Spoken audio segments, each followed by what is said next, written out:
Olá, uma ótima noite a todos. É uma alegria, um presente estarmos aqui para conversarmos um pouquinho desse nosso amado Evangelho. Hoje, de forma híbrida, algumas pessoas estão aí no salão, outras estão nos acompanhando através da internet. Nosso desejo de todo o coração é que seja realmente um banquete de luz. Eu espero que o meu anjinho da guarda, os espíritos superiores conduzam o meu coração, para que de maneira clara, de forma precisa, a gente aprenda aqui um pouquinho mais sobre essa boa nova, essa boa notícia que nos vem falar de Deus. Nos foi proposto, um desafio para a gente comentar sobre as perguntas 585 a 613 de O Livro dos Espíritos. Essas perguntas estão localizadas no segundo livro. O Livro dos Espíritos é organizado em 4 partes fundamentais. Na primeira parte, onde concentram-se questões relacionadas, ao universo, a Deus. Na segunda parte, nós temos mais detidamente um conhecimento trabalhado acerca do espírito e o mundo espiritual. Na terceira parte, nós temos as leis morais, vamos dizer assim, as regras, o manual de instrução dessa grande, desse grande jogo chamado, eternidade, mortalidade. Na quarta parte, nós temos as penas e gozos futuros, falando das esperanças e das consolações, relacionado aí às consequências das atitudes que a gente tiver diante desse jogo da vida. A estrutura de O Livro dos Espíritos é bastante didática, e Kardec, como ele se colocou a organizar esses conteúdos, nos ajuda a compreender um pouquinho mais dos fundamentos que a doutrina espírita tem. Hoje, em especial, nós iremos falar sobre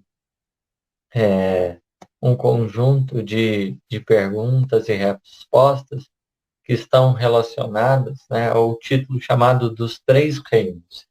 Eu começo aqui fazendo um esclarecimento sobre essa questão, falando de classificação, que aqui Kardec nos traz a concepção de três reinos. Se a gente for hoje visitar uma escola, por exemplo, de ensino fundamental, médio, nós veremos que nós não estudamos três reinos, Hoje a ciência nos fala sobre 5 reinos, A começar pelo Manera, protista, fungi, vegetal e animal.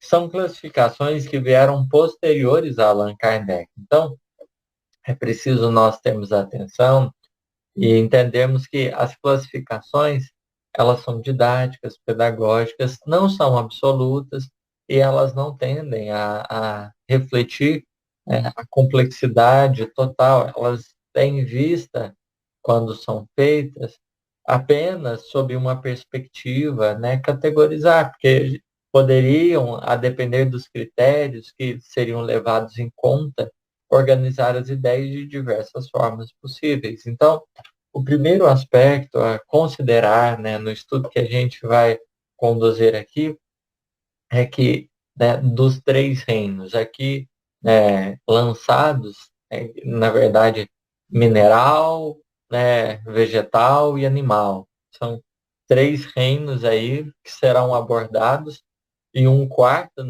que o próprio Kardec, na pergunta 585, ele vai trazer, ele diz assim, a pergunta é a seguinte: que pensais da divisão da natureza em três reinos, ou melhor, em duas classes, a dos seres orgânicos e a dos inorgânicos?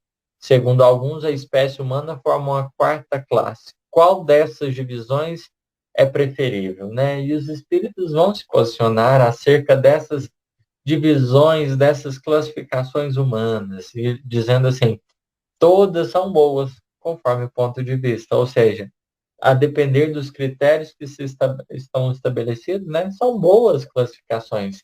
Pensar aí, no caso, não 3, mas 4 reinos, né? No caso, o reino mineral, o reino vegetal, reino hominal, né? Vegetal, mineral, vegetal, animal e do homem, né? Poderíamos pensar nesses 4 reinos. Do ponto de vista material, conclui os espíritos. Apenas há seres orgânicos e inorgânicos. Do ponto de vista moral, há evidentemente 4 graus. Então, aqui eles trazem para a gente concepções que são relativas à perspectiva de se olhar, né, de se categorizar, mas que são boas aí, né? Hoje, atualmente, a gente costuma trabalhar, no caso da classificação dos seres vivos, com 5 reinos, né? A começar por seres unicelulares, que vão ganhando complexidades, do reino Manera, protista, fungi, vegetal, animal, e o ser humano estaria aí nesse último reino aqui citado. Mas isso é para a vida orgânica, né, do ponto de vista material. Os espíritos vão nos dizer, né, que aos seres orgânicos e aos seres inorgânicos, aos seres que não apresentam vitalidade, no caso do que retrataria aqui Kardec como dos minerais, mas nós também temos seres orgânicos, que aí já se estende a toda essa cadeia aí compreendida hoje pela ciência, né, como 5 reinos, e na época de Kardec como três reinos. Mas esse é o primeiro ponto mais teórico. Aí, para a gente começar a trabalhar esse tema, que ele é bastante complexo, a gente tem 3 itens, né? 3 itens: os minerais, as plantas, os animais e os homens, e a mente tem psicose. São os itens que, de certa forma, serão trabalhados aqui no geral. Nós escolhemos não trabalhar pergunta a pergunta, né? Porque há algumas que são norteadoras para a nossa reflexão e a gente vai se utilizar delas. A gente vai se utilizar delas para que a gente entenda a vastidão aqui. E o nosso desejo, no final das contas, né, é chegar no dizer de Allan Kardec, né? O Espiritismo é uma ciência filosófica que tem consequências morais. Então, o objetivo, no final das contas, é a gente recolher algumas lições para nosso cotidiano e o nosso dia a dia. Não é aqui tão somente trazermos pontos, iluminarmos questões para a gente ficar debatendo horas e horas a fundo, mas a gente entender, né, como isso me ajuda a ser melhor, o que isso impacta na minha vida, na minha caminhada, né? Nós precisamos ter em vista que esse é o aspecto central que a doutrina espírita nos traz. E, para tanto, nós vamos utilizar não só essa essa proposta, né, dos espíritos, aqui um livro dos espíritos, mas a gente vai procurar dialogar com alguns pontos também da Gênese de Moisés, porque verdadeiramente a revelação, né, as revelações, elas estão interconectadas. De vez em quando passam uns sonzinhos na rua, mas faz parte, né? Se fosse um time vanessa, ainda ia ser bom, né? A música de fundo perfeita, mas, né, a gente não pode escolher, a gente só tem que escutar. Mas, enfim, na Gênese de Moisés, e a gente vai compreendendo que ali, quando a gente vai se detendo num estudo mais criterioso, mais aprofundado, ali há luzes que foram lançadas desde muito, né, que nos falam de fundamentos que hoje a gente está tendo compreensão mais nítida e, portanto, né, a gente pode aprender muito, mas muito mesmo. Nós precisamos também ter o auxílio do nosso querido André Luiz, que no livro Evolução em Dois Mundos, ele vai trazer uma síntese de conhecimentos que foram trabalhados ao longo da sua série espiritual. A gente vai precisar também disso.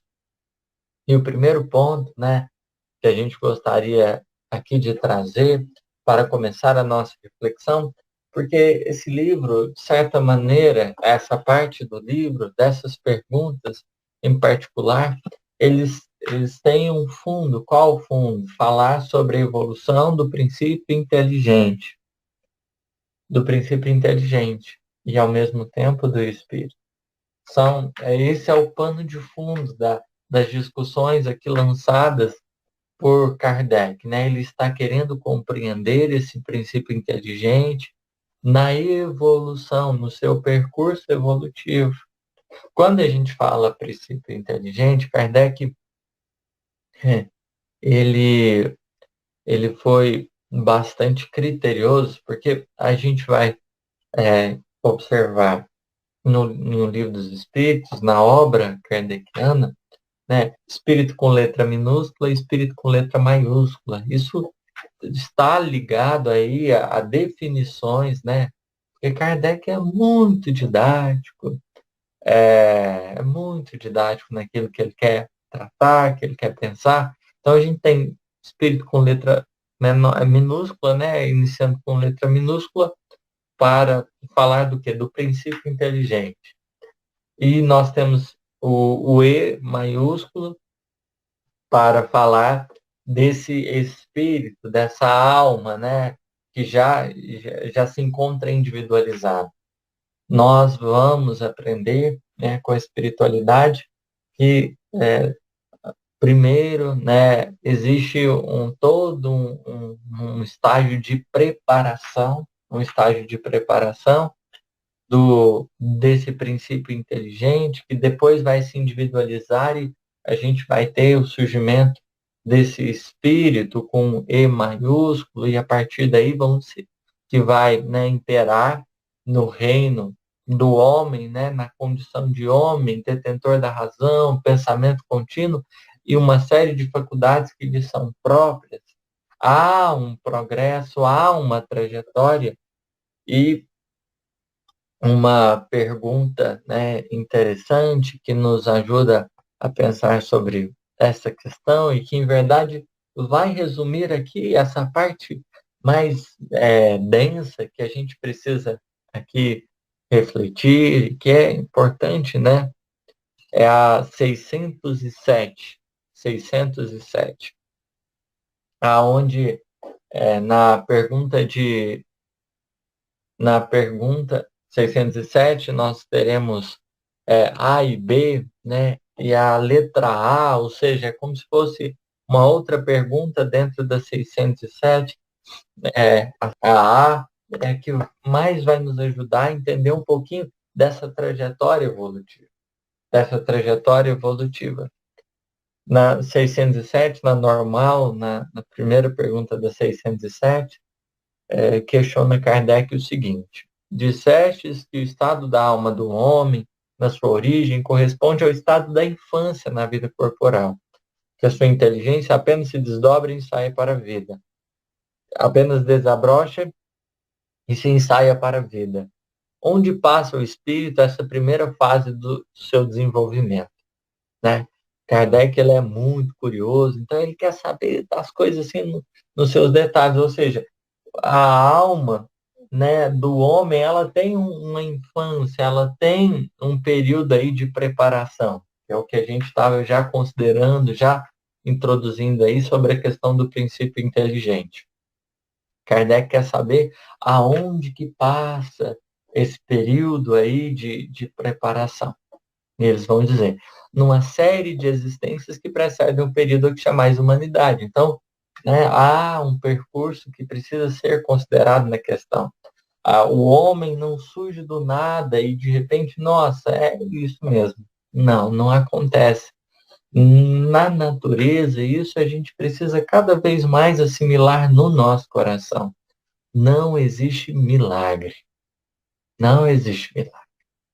Então, a ideia do sobrenatural que extrapola a ordem natural das coisas e muitas vezes a gente cultiva e vem carregando isso de outras crenças, o Espiritismo, com bases bastante sólidas, com fundamentos notáveis, vem nos ajudar a entender, olha, não existe milagre. As coisas não surgem de repente, ninguém, né, melhora-se da noite para o dia. Há um processo em toda parte.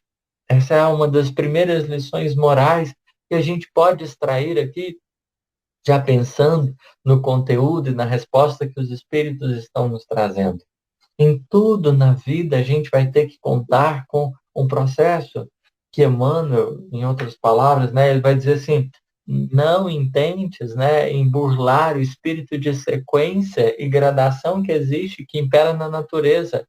As leis divinas, sábias e grandiosas de Deus estabeleceu em tudo sequência e gradação. Ou seja, as coisas acontecem, né, com num, em estágios, em ciclos, e esses ciclos estão encadeados, né, numa direção, eles apontam a direção, da mesma forma que uma pessoa que vai preparar a receita, ela precisa se atentar a todo o processo, né? A gente, quando fala do espírito, nós não podemos fugir a esse fundamento.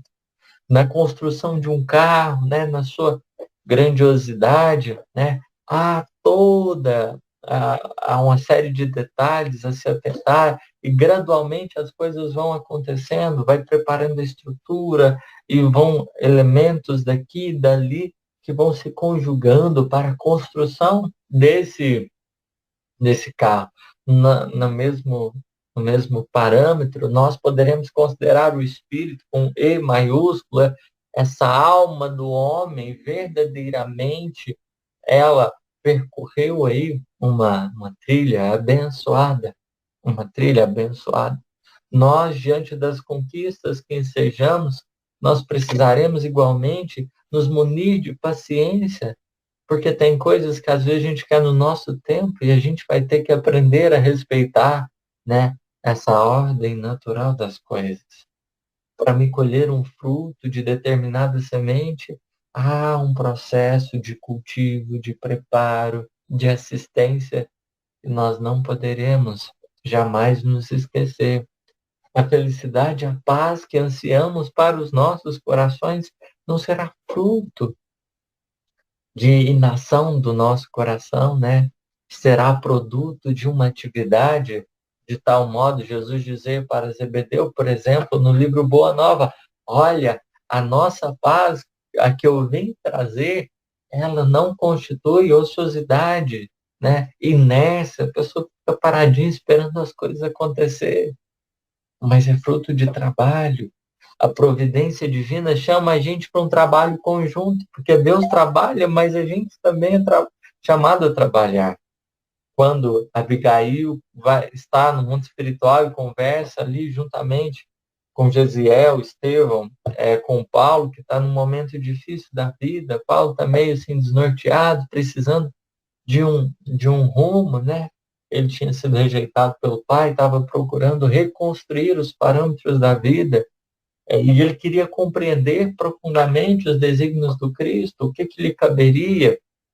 E a Abigail vai sintetizar todo o programa divino na palavra ama. Só que ele queria entender melhor, e a partir daí ele ganha 3 palavrinhas, né? Que seria trabalha, espere e perdoa. Em outras palavras, né, essas 2 primeiras, elas têm a ver com o que desejamos aqui fazer.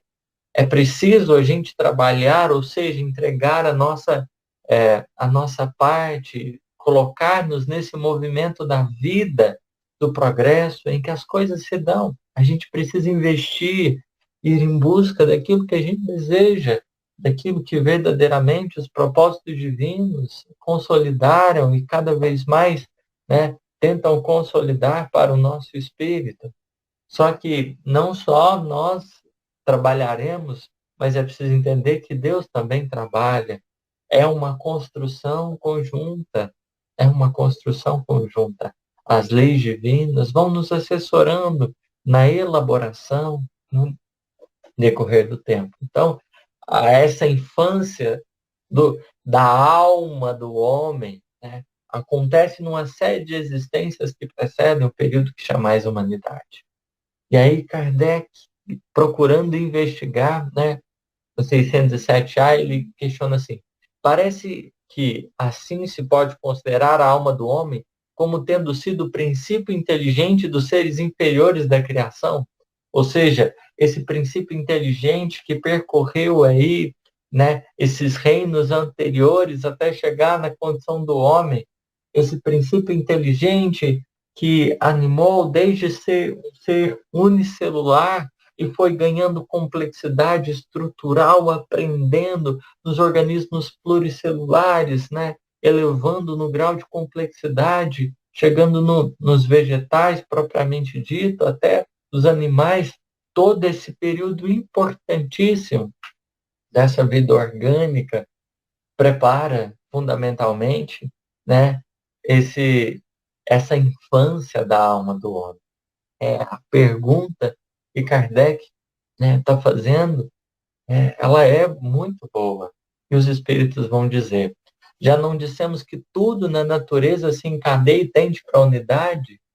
Nesses seres cuja totalidade estás longe de conhecer, é que o princípio inteligente se elabora e se individualiza pouco a pouco e se ensaia para a vida, conforme acabamos de dizer.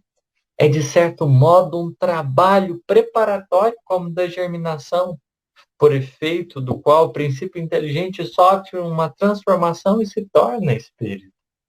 Esse princípio inteligente, olha que interessante, né? Então, ele passa pelos reinos, os 5 reinos hoje compreendidos, que falam dessa vida orgânica, e chega a um determinado momento que esse princípio inteligente, numa transformação, se torna espírito com letra maiúscula, né?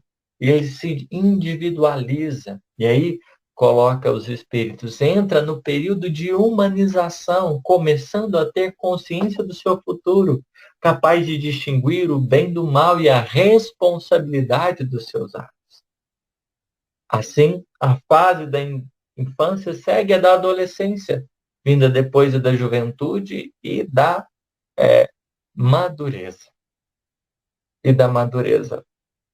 É nesse particular que a gente vai reconhecendo aqui o trabalho dessa inteligência suprema. Olha o tanto que Deus é perfeito, né? E nós, hoje, a gente reconhece, por exemplo, o nosso corpinho. A gente tem habilidades aqui extraordinárias. Por exemplo, quem que comanda o seu estômago e fala assim: olha, está na hora de digerir, hein? Tô mandando aí mais um macarrãozinho, uma pizzazinha, digere para mim aí. Esse monte de lipídio, de carboidrato, por gentileza, faça isso, né? Quem que comanda? Existe uma inteligência grandiosa de automatismos construídos ao longo do tempo, né? André Luiz, no Evolução em Dois Mundos, ele chega a considerar que nós, desde o ser unicelular do ser unicelular até a condição, né, do homem ali, no período das cavernas, o homem ainda mais primitivo, são passados 1,5 bilhão de anos, ou seja, é tempo demais da conta. Que a gente vai aprendendo nesses reinos, né? Nesses reinos aonde são lições importantes que a gente vai extraindo, porque hoje, né, essa série de automatismos que nós temos, ela não surgiu do nada. A gente não, a gente, né, tem uma plena capacidade de lidar com esse organismo. Não surgiu do nada. As bases, as bases foram concretizadas nesse período aí de 1,5 bilhão de anos, nesses reinos anteriores à condição do homem, quando a alma do homem era princípio inteligente. Um trabalho tremendo, tremendo. Tremendo. A lei do trabalho rege a vida, né? Se a gente for olhar para o Gênesis, por exemplo, de Moisés, a gente vai perceber quando Deus cria o homem, a sua imagem e semelhança, porque aí chega na condição de homem, a gente começa a ter consciência de si mesmo. A gente já, né, é convidado a reconhecer a nossa existência, a existência daquilo que nos cerca. Porque nos reinos anteriores, nós não temos consciência da nossa existência, nem da existência de Deus. A gente vai agindo mais guiado pelos instintos, né? Nas plantinhas, por exemplo, há o desenvolvimento das sensações, fruto aí dessa ligação com a matéria, há uma série de estímulos que vão sendo lançados e começa a ser trabalhada as sensações no reino, na condição de animal, por exemplo, o animalzinho já começa a pensar, mas não é um pensamento contínuo, ele começa a ensaiar aí reações, né? Nesse particular, a gente vai entendendo a complexidade que as coisas vão ganhar. E no Gênesis ali, né, Deus que cria esse espírito, a imagem, semelhança dele, o faz para a comunicação, o faz para se comunicar com ele. Ele diz, né, dá ordem a esse ser, né, para dominar os demais reinos, para conduzir os demais reinos, né? Esse ser humano, ele teria a autoridade sobre os demais, né? Nós temos que considerar não só que esse processo se dá, né, exteriormente hoje, por exemplo, o ser humano tentando aí cada vez mais se apropriar do meio ambiente e hoje com as pautas ambientalistas cada vez mais em discussão, falando-se sobre desenvolvimento sustentável, ou seja, qualidade de vida equilibrado com preservação, ao não esgotamento dos recursos ali, né? As determinações divinas falavam desse bom uso, desse extrair a matriz, visto que o ser humano ele é muito dependente do ambiente, porque ele não se sustenta por si só, ele é carente, é fruto da cooperação que ele se mantém de pé, mas aquela determinação que encontra ali no Gênesis, né? Que a gente não pode levar o pé da letra, mas a gente pode extrair lições profundas daquelas escrituras benditas que foram amplamente inspiradas pelo mundo maior, né? Nós vemos a ordem desse dominar, não só sobre a realidade interna, mas também interna. Como nós estamos na condição de homens, a gente veio de um progresso aí, né? Nós temos automatismos, nós temos respostas que foram construídos durante tanto tempo e que hoje nos cabe conduzir verdadeiramente de forma mais consciente, porque o que antes era puramente maquinal, agora deve começar a ser mais refletido, precisa começar a apoderar-se da matéria, de toda essa história que foi construída. Portanto, educar a nossa intimidade, que ainda tem, por vezes, o nosso grau evolutivo, né, ainda sofre com essa natureza tão animal, tão primitiva, que ecoa dentro de nós. Que ecoa dentro de nós. É um processo natural em que a gente vai aprendendo a lidar com essa trajetória. Porque, né, nós temos essa herança sagrada que é comum, né? Todo mundo passa, todo mundo que chegou à condição de homem hoje, condição desse espírito humano, né? O homem não no sentido genérico, mas na condição de homem, percorreu uma longa escala. E hoje se encontra aqui, né, tendo que aprender a lidar com esses automatismos, com esses impulsos, já com pensamento contínuo, a gente pensa o dia inteiro, né? E a gente já tem que rever aí a a nossa existência, o que a gente está fazendo, deixando de fazer, porque a nós foi concedido, por exemplo, o livre-arbítrio, coisa que nos demais reinos a gente não percebe, visto que os espíritos que habitam, né, os princípios inteligentes que ainda se encontram nesse período de formatação, eles verdadeiramente estão no desenvolvimento de determinadas faculdades e possibilidades que serão necessárias. As coisas não surgem do nada, né? E, como disse, essa capacidade plena que a gente tem de liderar, de organizar esse corpo, esse veículo físico, ela não veio do dia para a noite. Ela não veio do dia para a noite. Se a gente observar, a lógica divina é tão gloriosa e grandiosa, e se a gente observar o zigoto, né, isso, eu acho que no Missionários da Luz a gente vê, como também nas ciências, a gente percebe que o desenvolvimento do zigoto, ele ocorre recordando essa herança dos demais reinos, né, até o estabelecimento pleno ali da formação do corpo, a célula, ovo, ela vai passando por transformações que vão fazendo referência aos reinos anteriores. Há uma sabedoria por detrás de todas as coisas, que é também uma lição que nós precisamos compreender, né? Deus não manifesta propósitos a esmo no dizer de Emmanuel. Há uma sabedoria que tudo rege, que está para além de nós.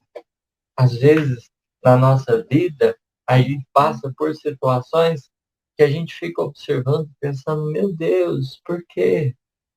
Né? Como se as coisas, né, tivessem seguindo para um rumo, como se a gente tivesse, né, à mercê do destino, mas é justo reconhecer. Nós somos construtores, sim, dos nossos destinos, mas há um trabalho imenso da parte do Criador em relação às criaturas. Há um trabalho imenso por parte de Deus, dos seus ministros, né, para a condução das nossas vidas. Essa providência, que no dizer de Kardec, né, essa providência, que é a solicitude que Deus tem para com cada filho, diante das nossas necessidades, somos vistos e percebidos, cuidados desde o princípio. Cuidados desde o princípio. E ainda hoje, Jesus, né, nos fala, né, não vos preocupeis com o que haveis de comer, que haveis de beber.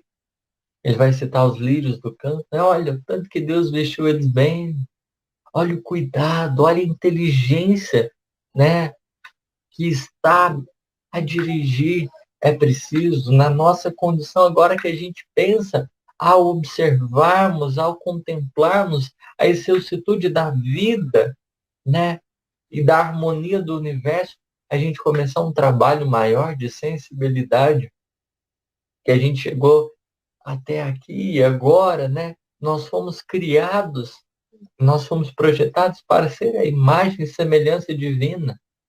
Mas para que isso se dê, a gente tem aí um conjunto de, de perspectivas que a gente precisará começar a repensar na nossa vida.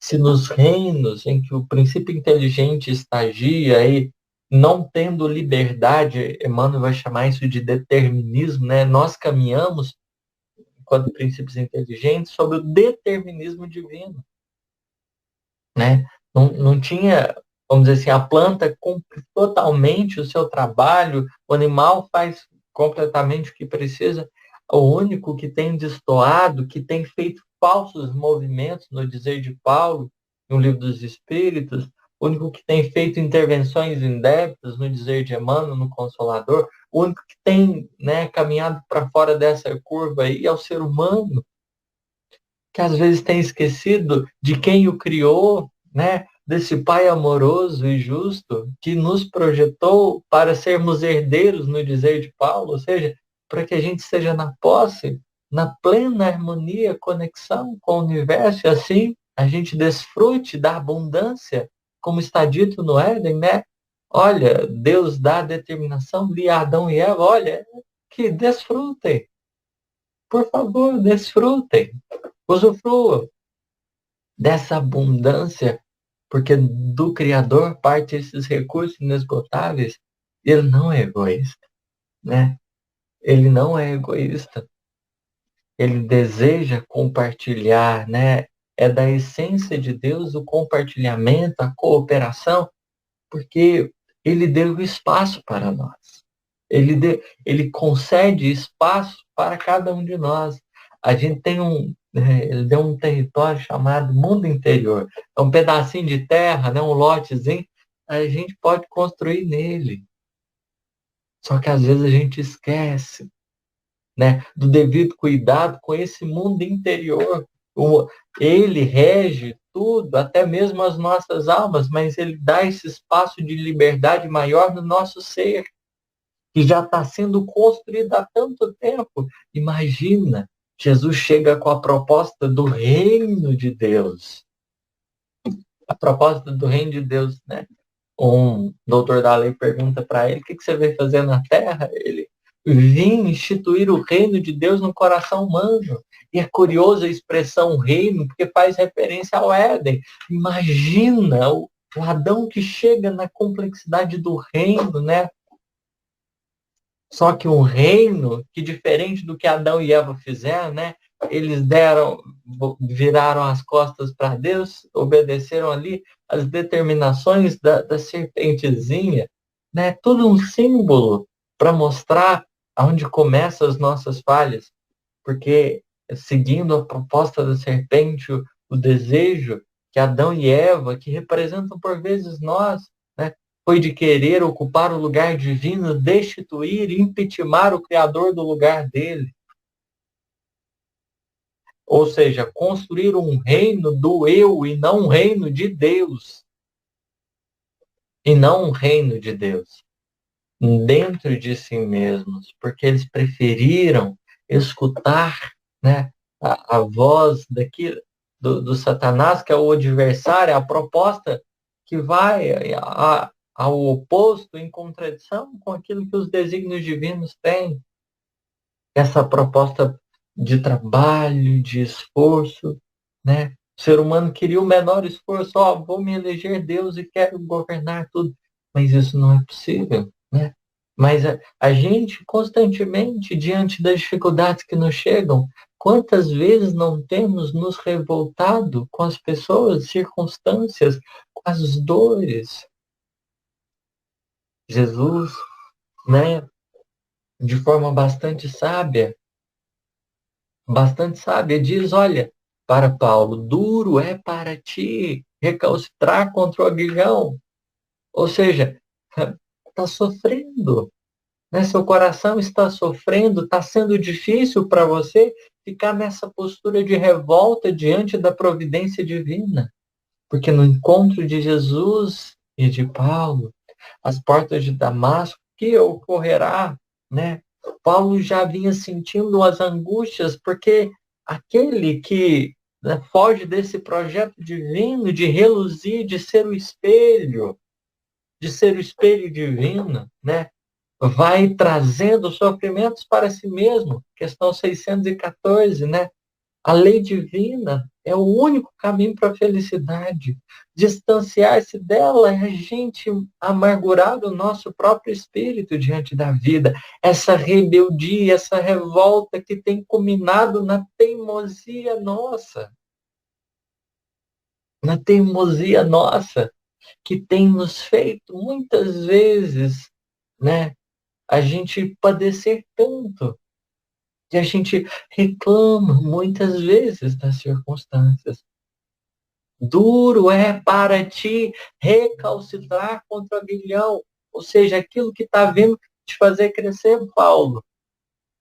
Não deixa, permita a vida trabalhar no seu coração, permita o Criador chegar mais perto do teu ser. É preciso que nós atentemos aos nossos paradigmas, né? Aos modelos, o que a gente tem buscado, porque às vezes a gente quer conduzir as nossas vidas como se não existisse Deus e um Criador, um Pai de infinita bondade que nos vela aos passos. E essa é uma saída que nos tem levado a precipitar, né? Adão e Eva, a história dos seres que degradaram. E ali, naquela narrativa singela, a gente percebe, né, em essência espiritual, essa lição muito importante, porque é um dos temas, metempsicose, né, que a gente gostaria de trabalhar conjuntamente com a metempsicose. A metempsicose, ela se trata do quê? Isso é oriundo de um conceito dos egípcios, né? Salvo engano, principalmente eles trabalharam isso, que é de você regressar, né?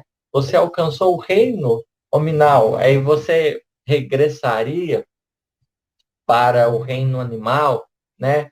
Isso também os hindus acreditavam, de certa forma, né? De repente, a alma do homem poderia retornar, encarnar ali no animalzinho. Os espíritos vão nos falar que isso não nos é possível, ou seja, a gente não marcha para trás, somente para frente, porque as coisas são progressivas, a lei determina um progresso. Mas apesar da gente não retroagir, não é essa palavra, apesar da gente não poder ir para, né, a gente muitas vezes caminhar, né, em direção aos reinos anteriores, na maioria das vezes, o que nos tem acontecido? A gente tem sido degradado, porque o espírito não volta a ser princípio inteligente, mas de um corpo humano, né, mais evoluído, a gente muitas vezes pode habitar em mundos mais primitivos por falta aí dessa percepção, dessa noção de realidade. É preciso estarmos atentos a esse ponto, porque vamos dizer, a gente caminha daqui para o infinito, né, para progredir sempre, mas às vezes a gente não está conseguindo acompanhar os mundos, né, que a gente se encontra e a gente acaba ficando para trás, como na sala de aula, onde todo mundo foi aprovado e a gente foi aprovado. E aí a gente às vezes tem que mudar de sala, enquanto todo mundo está ali progredindo, aquela turminha está unida, a gente, infelizmente, fica para trás, né? Por causa do que às vezes a gente quer ocupar a posição divina. Às vezes a gente quer ocupar a posição divina.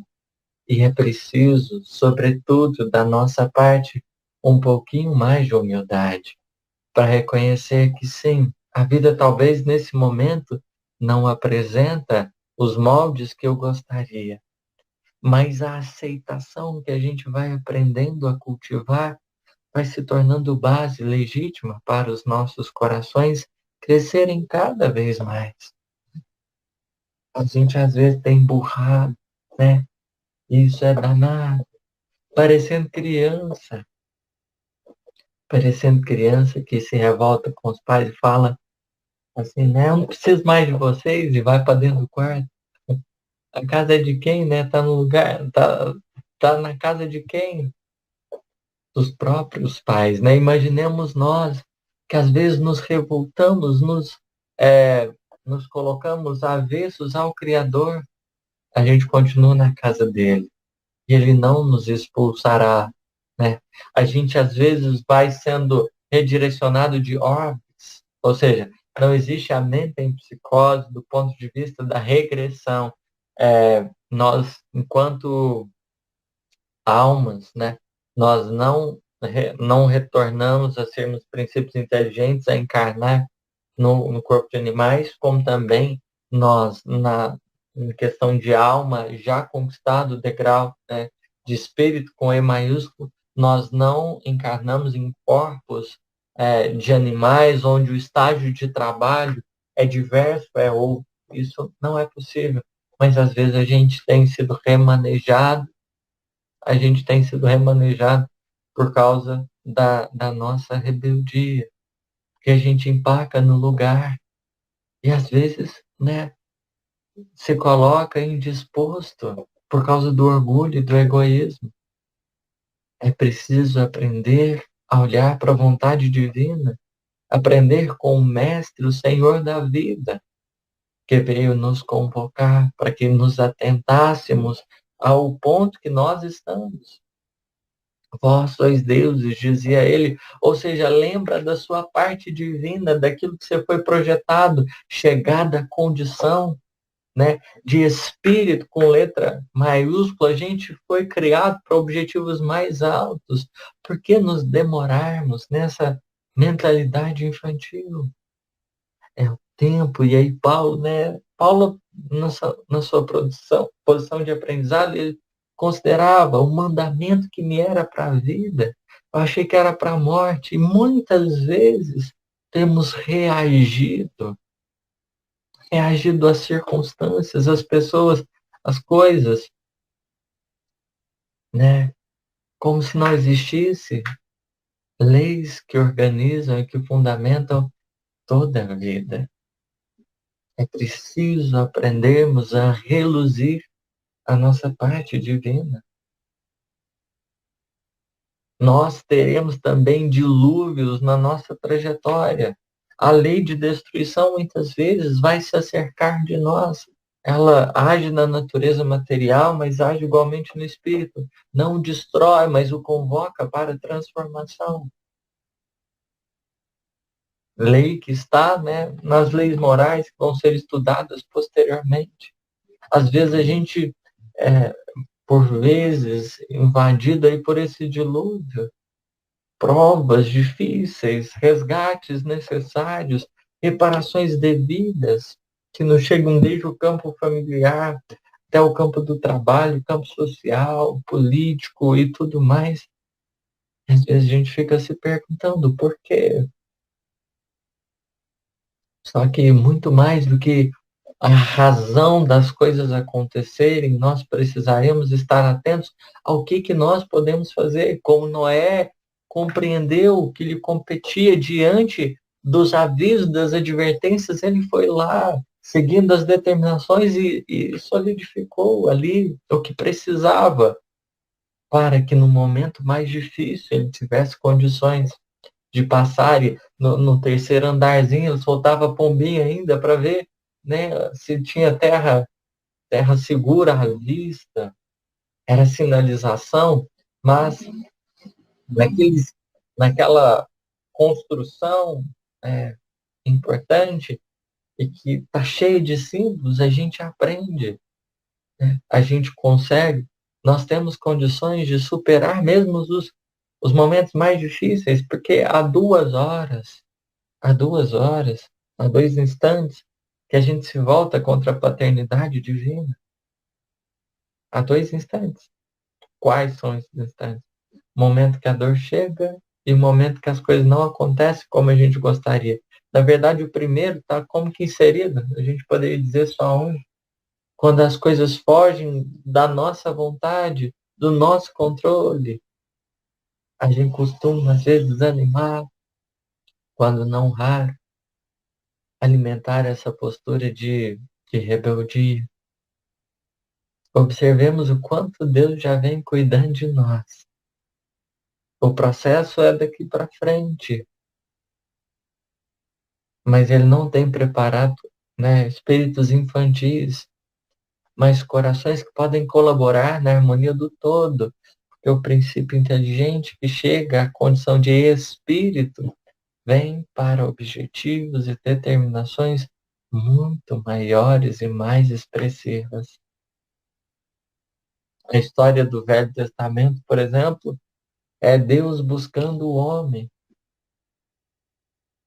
E cada vez mais Deus tem nos buscado diante dos nossos erros, né? A paternidade divina tem se aproximado mais enormemente dos nossos corações para nos ajudar a nos soerguermos, porque O próprio Deus compreende que o nosso destino final não é a queda, mas assim alcançarmos as culminâncias da angelitude, né?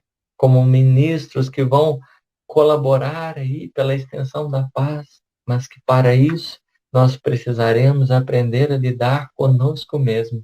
O reino a construir, Deus, a lei dele tem que imperar e não a nossa. Não a nossa. Nós precisamos cada vez mais educar a nossa intimidade. Um trabalho, né, que não é fácil. Todos nós somos portadores da essência divina, o amor no dizer de fé. Não tem ninguém, nem a pessoa mais vil que a gente observar na terra. E, a pessoa mais criminosa, ela também ama. Ela também ama. Só que Lázaro faz uma advertência, ele diz assim, olha, no princípio o homem não tem senão instintos, mais avançado e corrompido sensações, mais elevado e progredido tem sentimentos. Então há um percurso, há uma gradação nas manifestações desse sentimento. Nós somos convocados para esse amor, que representa essa entrega, essa disposição de servir, que fundamentalmente será a base da felicidade que a gente tanto anseia. Esse amor que vem para substituir a personalidade pela fusão dos seres. Não o reino do eu, mas o reino de todos nós, em que Deus conduz no seu coração. Se os primeiros mandamentos é amar a Deus e amar ao próximo, Jesus lega-nos, né, um terceiro e o dele, que é sobretudo muito especial, porque primeiras determinações divinas nos convocam, olha, aprende a amar, né? Aprende a deixar fluir esses recursos que Deus te deu na direção de servir o outro, procurando a vida mais justa e mais nobre, porque o conceito de justiça está aliado ao bem de todos. Se uma coisa prejudica alguém, já não é justo, é injusto, ou seja, há uma convocação para que a gente viva uma vida mais justa desde o princípio. E Jesus, em acrescentando, ele diz, amai-vos uns aos outros, porque Jesus está atento a uma coisa, não só a aprender a amar, mas é preciso aprender a receber, porque a nossa condição ideal no universo será a do equilíbrio, que aprende o valor das coisas e não se excede. A gente precisa aprender a dar, mas a gente precisa aprender a receber. O Filho do Homem veio para servir e não para ser servido. Jesus nos ensina que a gente precisa ter essa postura ativa de nos colocarmos à disposição da vida para contribuirmos com a nossa melhor parte. Mas essa nossa parte se concretizará não somente por sabermos dar, mas por aprendermos a receber. Amai-vos, ou seja, e Emmanuel afirma, né? A reciprocidade é a condição ideal que o Evangelho propõe, que a gente tem dificuldade de receber, sobretudo de Deus, esse carinho, esse amparo indistinto. Nós viemos, né, desse percurso todo e chegamos aqui. É preciso aprimorarmos os nossos sentidos, a nossa sensibilidade. Aprender a receber é começar a entender aonde o outro está manifestando o amor, né? Um dia, e aqui para finalizar, eu acho que eu já até passei, não sei, né? Do tempo um pouquinho, talvez não.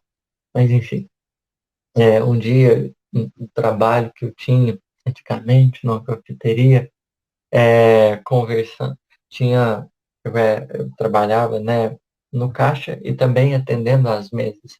E aí eu fui retirar a mesa de duas amigas que estavam conversando e uma delas, né, estava comentando os problemas do casamento que estava tendo e tudo mais, e a moça, né, que estava ouvindo, né, eu acho que foi profundamente inspirada.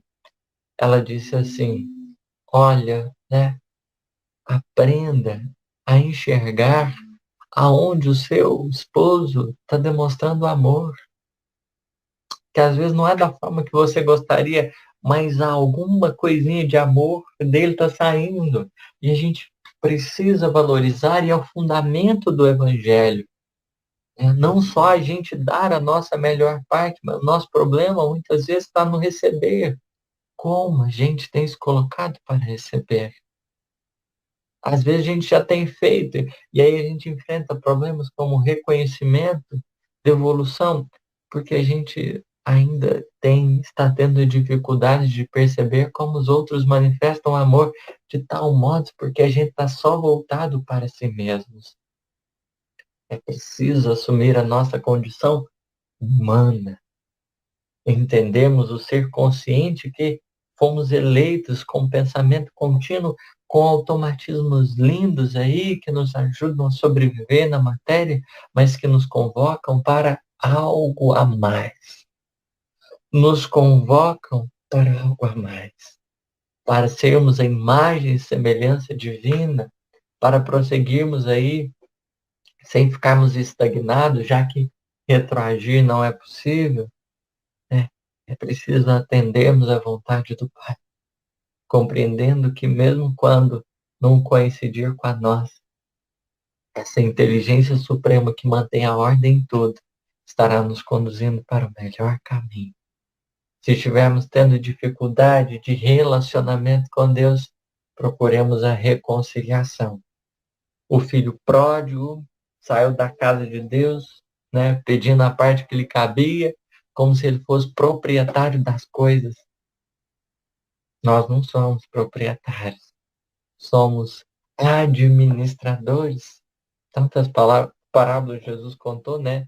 Com essa proposta, a parábola dos talentos, do administrador infiel. Somos chamados para ser administradores. É preciso aprender a administrar. Mas às vezes a gente é como outro filho, não só o filho pródigo, o filho censor, que a gente quer ocupar o lugar de pai e achar o que ele deve ou não fazer. E o pai tem nos repreendido às vezes, né? Achas ruim eu ser bom? Que o filho censor não queria que o pai acolhesse o outro filho. É preciso entendermos a nossa situação, reconciliando com o pai, porque verdadeiramente ele tem cuidado de nós já há pelo menos 1,5 bilhão de anos. Até esse momento da individualização em que estamos aí aprendendo cada vez mais. Que esse Pai de amor, que pede-nos espaço, silêncio para interagirmos, estarmos com Ele, continue nos iluminando sempre. Obrigado pela paciência.